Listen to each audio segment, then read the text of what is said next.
नैनों से छलके प्यारो बाबा, नैनों से छलके प्यार, पाए है सुख संसारो बाबा, पाए है सुख संसार। निर्मल निर्मल किरणें आती, भाल पे है सौभाग्य सजाती, तिलक लगाती सदा विजय का, शक्ति अनोखी है भर जाती, प्यार से रहे निहारो बाबा, प्यार से रहे निहार।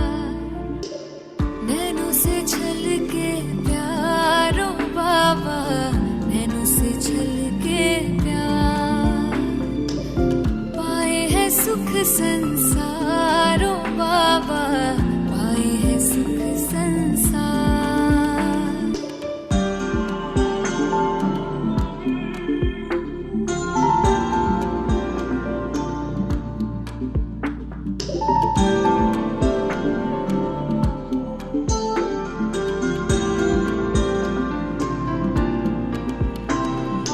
ऐसे पल फिर कब आएंगे, कल्प भर में ना पाएंगे, प्यास बुझा ले युगों युगों की, जन्म सफल हो जाएंगे। कितने किए उपकार ओ बाबा, कितने दिए उपहार, नैनों से छलके प्यारो बाबा, नैनों से छलके प्यार, पाए है सुख संसार।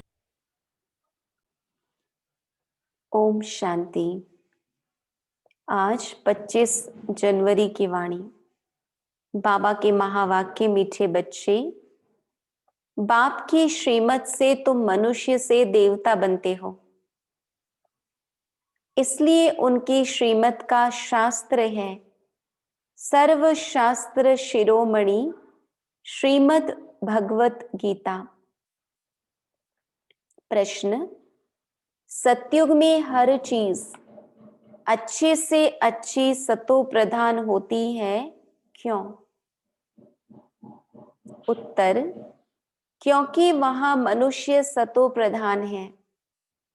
जब मनुष्य अच्छे हैं तो सामग्री भी अच्छी है, और मनुष्य बुरे हैं तो सामग्री भी नुकसानकारक है।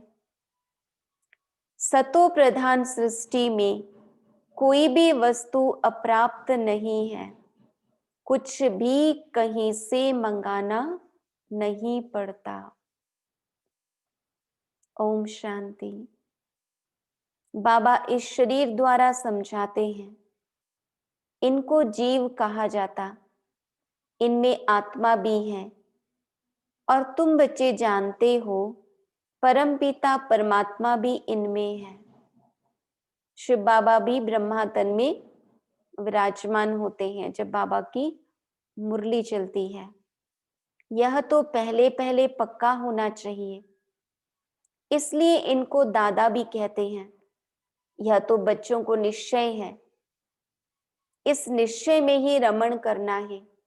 बरोबर बाबा ने जिसमें पधरामणि की है, वह अवतार लिया है, उनके लिए बाप खुद कहते हैं, मैं इनके बहुत जन्मों के अंत के भी अंत में आता हूं। बच्चों को समझाया गया है, यह है सर्वशास्त्र शिरोमणि गीता का ज्ञान। श्रीमत अर्थात श्रेष्ठ मत, श्रेष्ठते श्रेष्ठ मत है, ऊंचते ऊंच भगवान की। जिसके श्रीमत से तुम मनुष्य से देवता बनते हो, तुम भ्रष्ट मनुष्य से श्रेष्ठ देवता बनते हो। तुम आते ही इसलिए हो। बाप भी खुद कहते हैं, मैं आता हूं तुमको श्रेष्ठाचारी निर्विकारी मत वाले देवी देवता बनाने। मनुष्य से देवता बनने का अर्थ भी समझना है। विकारी मनुष्य से निर्विकारी देवता बनाने आते हैं। सतयुग में मनुष्य रहते हैं परंतु दैवी गुणों वाले। अभी कलयुग में हैं आसुरी गुणों वाले। है सारी मनुष्य सृष्टि परंतु वह है ईश्वरीय बुद्धि, यह है आसुरी बुद्धि। वहां ज्ञान, यहाँ भक्ति। ज्ञान और भक्ति अलग अलग है न। भक्ति की पुस्तक कितनी और ज्ञान की पुस्तक कितनी है। ज्ञान का सागर बाप है, उनका पुस्तक भी तो एक ही होना चाहिए। जो भी धर्म स्थापन करते हैं उनका पुस्तक एक होना चाहिए। उनको रिलीजियस बुक कहा जाता है। पहला रिलीजियस बुक है गीता, श्रीमद् भगवत गीता। यह भी बच्चे जानते हैं। पहला आदि सनातन देवी देवता धर्म है, न कि हिंदू धर्म। मनुष्य समझते हैं गीता से हिंदू धर्म स्थापन हुआ और गीता गाई है कृष्ण ने। कोई से पूछो तो कहेंगे परंपरा से यह कृष्ण ने गाई है। कोई शास्त्र में शिव भगवानुवाच है नहीं। श्री कृष्ण श्रीमद् कृष्ण भगवानुवाच लिख दिया है। जो गीता पढ़े होंगे उनको सहज समझ में आएगा। बाबा कहते अभी तुम समझते हो, इसी गीता ज्ञान से मनुष्य से देवता बने हैं। जो अभी बाप तुमको दे रहे हैं, राजयोग सिखा रहे हैं, पवित्रता भी सिखा रहे हैं। काम महाशत्रु है, इस द्वारा ही तुमने हार खाई है। अब फिर उन पर जीत पाने से तुम जगत जीत अर्थात विश्व का मालिक बन जाते हो। यह तो बहुत सहज है। बेहद का बाप बैठ इनके द्वारा तुमको पढ़ाते हैं। वह है सभी आत्माओं का बाप। यह फिर है बेहद का बाप मनुष्यों का। नाम ही है प्रजापिता ब्रह्मा। तुम कोई से भी पूछेंगे ब्रह्मा के बाप का नाम बताओ तो मूंझ पड़ेंगे। ब्रह्मा विष्णु शंकर है क्रिएशन। इन तीनों का कोई तो बाप होगा ना। तुम दिखाते हो इन तीनों का बाप है निराकार शिव। ब्रह्मा विष्णु शंकर को सूक्ष्म वतन के देवताएं दिखलाते हैं। उनके ऊपर है शिव। बच्चे जानते हैं शिव बाबा के बच्चे जो भी आत्माएं हैं उनको अपना शरीर तो होगा। वह तो सदैव निराकार परम पिता परमात्मा है। बच्चों को मालूम हुआ है निराकार परम पिता परमात्मा के हम बच्चे हैं।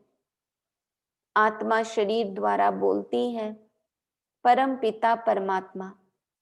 कितनी सहज बातें हैं। इसको कहा जाता है अल्फ बे। पढ़ाते कौन है? गीता का ज्ञान किसने सुनाया? निराकार बाप ने।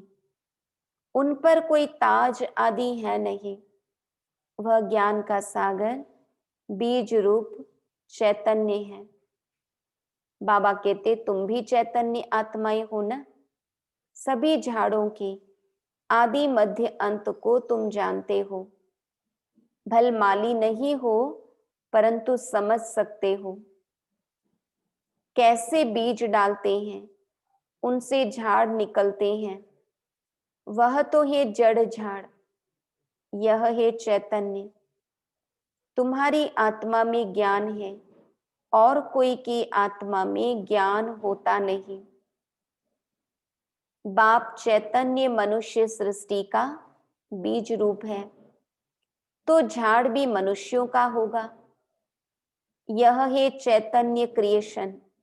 बीज और क्रिएशन में फर्क तो है ना। आम का बीज डालने से आम निकलता है, फिर झाड़ कितना बड़ा होता है। वैसे मनुष्य के बीज से मनुष्य कितने फर्टाइल होते हैं। जड़ बीज में कोई ज्ञान नहीं है, यह तो चैतन्य बीज रूप है। उनमें सारे सृष्टि रूपी झाड़ का ज्ञान है कि कैसे उत्पत्ति, पालना, फिर विनाश होता है। यह बहुत बड़ा झाड़ खलास हो, फिर दूसरा नया झाड़ कैसे खड़ा होता है, यह है गुप्त। तुमको ज्ञान भी गुप्त मिलता है, बाप भी गुप्त आए हैं। तुम जानते हो यह कलम लग रहा है। अभी तो सब पतित बन गए हैं। अच्छा बीज से पहले पहले नंबर में जो पत्ता निकला वह कौन था? सत्युग का पहला पत्ता तो कृष्ण को ही कहेंगे, लक्ष्मी नारायण को नहीं। नया पत्ता छोटा होता है, पीछे बड़ा होता है। तो इस बीज की कितनी महिमा है। यह तो चैतन्य है ना, फिर पत्ते भी निकलते हैं। उन्हों की महिमा तो होती है।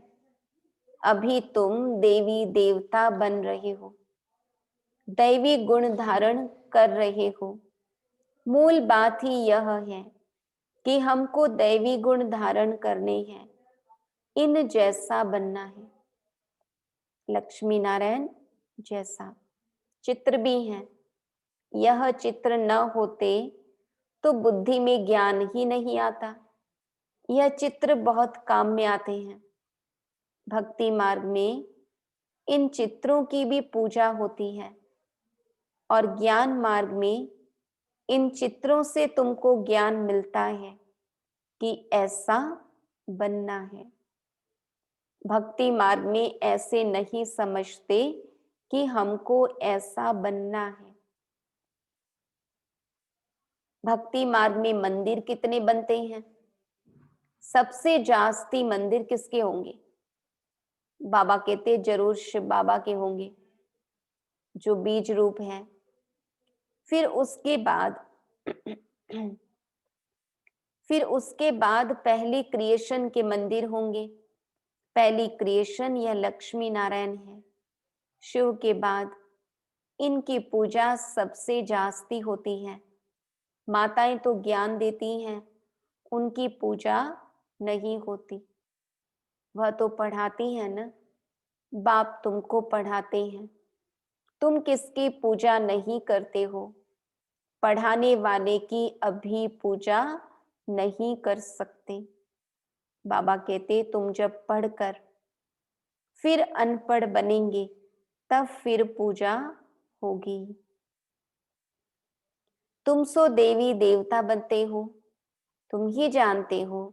जो हमको ऐसा बनाते हैं उनकी पूजा होगी, फिर हमारी पूजा होगी नंबरवार। फिर गिरते गिरते 5 तत्वों की भी पूजा करने लग पड़ते हैं। शरीर 5 तत्वों का है ना, 5 तत्वों की पूजा करो या शरीर की करो, एक हो जाती। यह तो ज्ञान बुद्धि में है। यह लक्ष्मी नारायण सारे विश्व के मालिक थे। इन देवी देवताओं का राज्य नई सृष्टि पर था, परंतु वह कब था यह नहीं जानते। लाखों वर्ष कह देते हैं। अब लाखों वर्ष की बात तो कभी किसकी बुद्धि में रह न सके।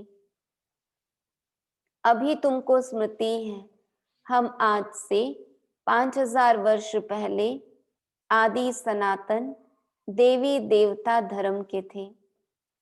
देवी देवता धर्म वाले फिर और धर्मों में कन्वर्ट हुए हैं। हिंदू धर्म कह नहीं सकते, परंतु पतित होने कारण अपने को देवी देवता कहना शोभता ही नहीं। बाबा कहते अपवित्र को देवी देवता कह न सके। मनुष्य पवित्र देवियों की पूजा करते हैं तो जरूर खुद अपवित्र हैं, इसलिए पवित्र के आगे माथा झुकाना पड़ता है।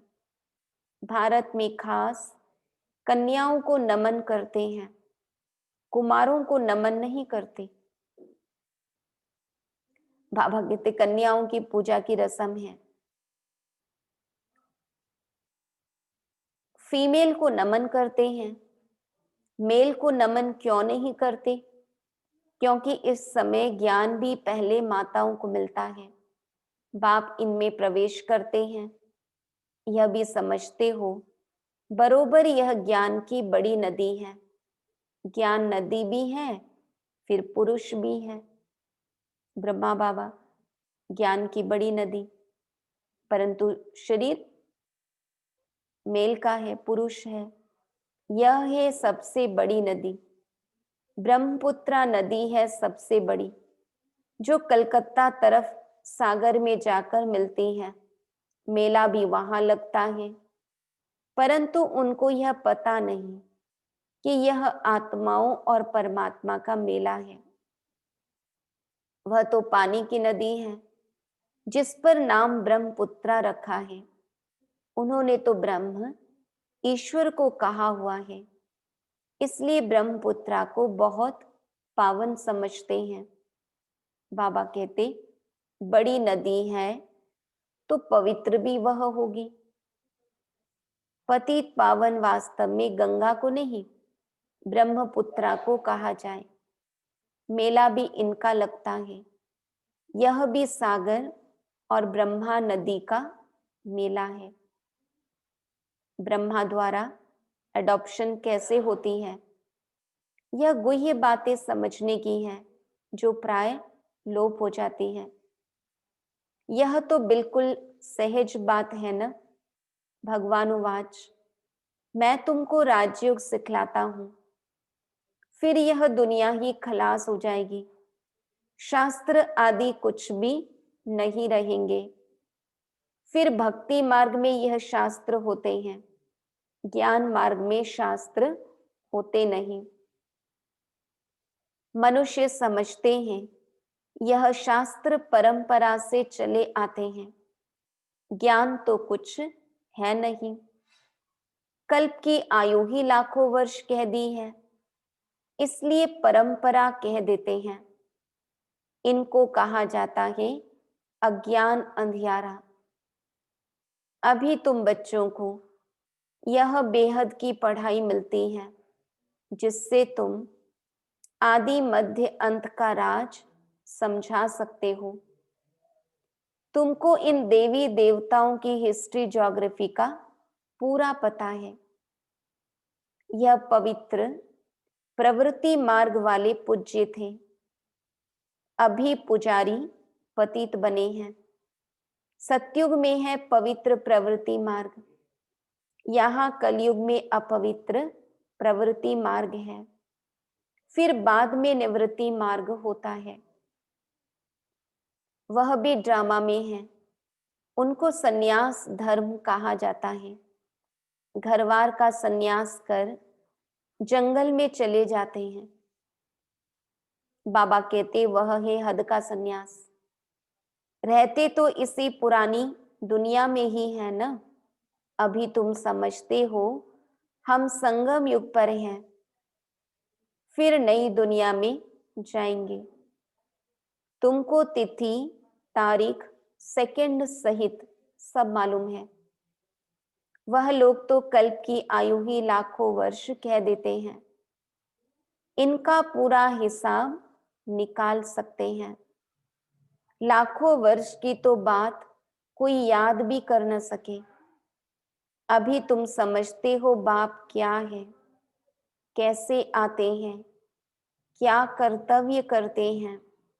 तुम सबके ऑक्यूपेशन को, जन्म पत्री को जानते हो। बाकी झाड़ के पत्ते तो ढेर होते हैं, वह गिनती थोड़े ही कर सकते हैं। इस बेहद सृष्टि रूपी झाड़ के कितने पत्ते हैं। 5000 वर्ष में इतने करोड़ हैं, तो लाखों वर्ष में कितने अनगिनत मनुष्य हो जाएं। भक्ति मार्ग में दिखाते हैं, लिखा हुआ है, सतयुग इतने वर्ष का, त्रेता इतने वर्ष का, द्वापर इतने वर्ष का है। तो बाप बैठ तुम बच्चों को यह सब राज समझाते हैं। आम का बीज देखने से आम का झाड़ सामने आएगा ना। अभी मनुष्य सृष्टि का बीज रूप तुम्हारे सामने है। तुमको बैठ झाड़ का राज समझाते हैं, क्योंकि चैतन्य है। बताते हैं हमारा यह उल्टा झाड़ है। तुम समझा सकते हो जो भी इस दुनिया में है, जड़ व चैतन्य। बाबा कहते हूबहू रिपीट करेंगे। अभी कितना वृद्धि को पाते रहते हैं, सतयुग में इतना हो नहीं सकता। कहते हैं फलानी चीज ऑस्ट्रेलिया से, जापान से आई। बाबा कहते सतयुग में ऑस्ट्रेलिया, जापान आदि थोड़े ही थे। ड्रामा अनुसार वहां की चीज यहां आती है। पहले अमेरिका से गेहूं आदि आते थे। सतयुग में कहां से आएंगे थोड़े ही। बाबा कहते सब कुछ वहां ही उपलब्ध होगा। सतयुग में कहां से आएंगे थोड़े ही। वहां तो है ही एक धर्म, सब चीजें भरपूर रहती हैं। यहाँ धर्म वृद्धि को पाते रहते हैं, तो उनके साथ सब चीजें कम होती जाती हैं। सतयुग में कहां से मंगाते नहीं है। अभी तो देखो कहां कहां से मंगाते हैं। मनुष्य पीछे वृद्धि को पाते गए हैं। सतयुग में तो अप्राप्त कोई वस्तु होती नहीं। वहां की हर चीज सतो प्रधान बहुत अच्छी होती है। मनुष्य ही सतो प्रधान है। मनुष्य अच्छे हैं तो सामग्री भी अच्छी है। मनुष्य बुरे हैं तो सामग्री भी नुकसानकारक है। साइंस की मुख्य चीज है एटॉमिक बॉम्ब।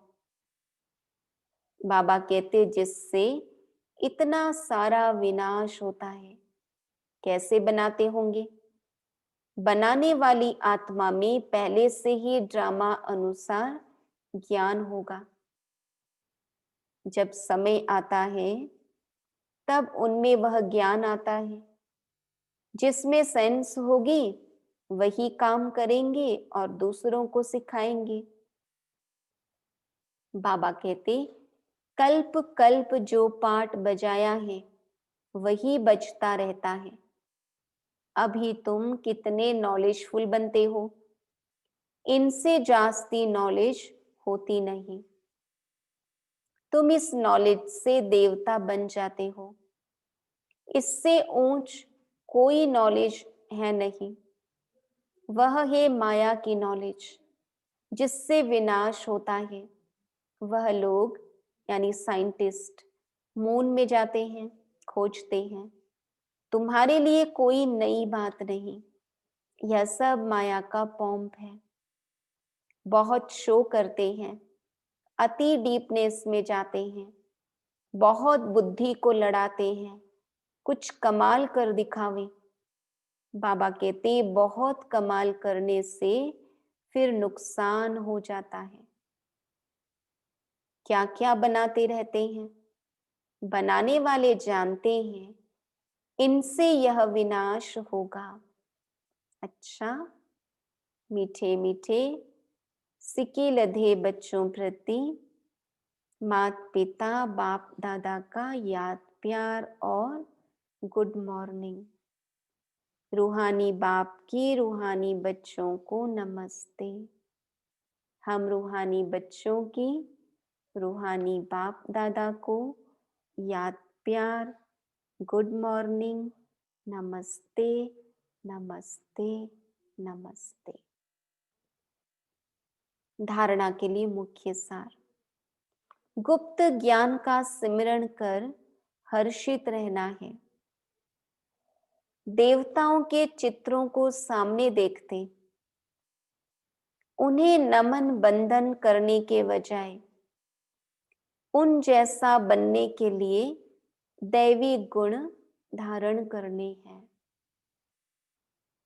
सृष्टि के बीज रूप बाप और उनकी चैतन्य क्रिएशन को समझ नॉलेजफुल बनना है।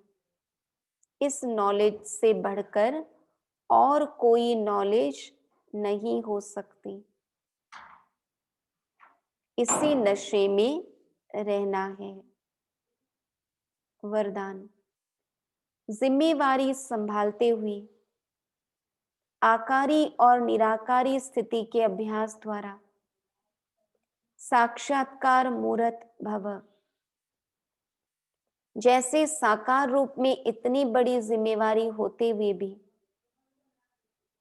आकारी और निराकारी स्थिति का अनुभव कराते रहे, ऐसे फॉलो फादर करो। साकार रूप में फरिश्तेपन की अनुभूति कराओ।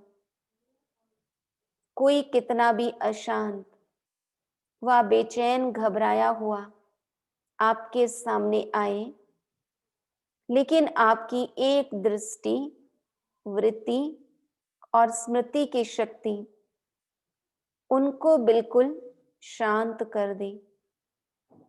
व्यक्त भाव में आए और अव्यक्त स्थिति का अनुभव करें, तब कहेंगे साक्षात्कार मूर्त। जिम्मेवारी संभालते हुए आकारी और निराकारी स्थिति के अभ्यास द्वारा साक्षात्कार मूर्त भव। श्लोगन। जो सच्चे रहम दिल हैं उन्हें देह व देह अभिमान की आकर्षण नहीं हो सकती। जो सच्चे रहम दिल हैं उन्हें देह व देह अभिमान की आकर्षण नहीं हो सकती। ओम शांति।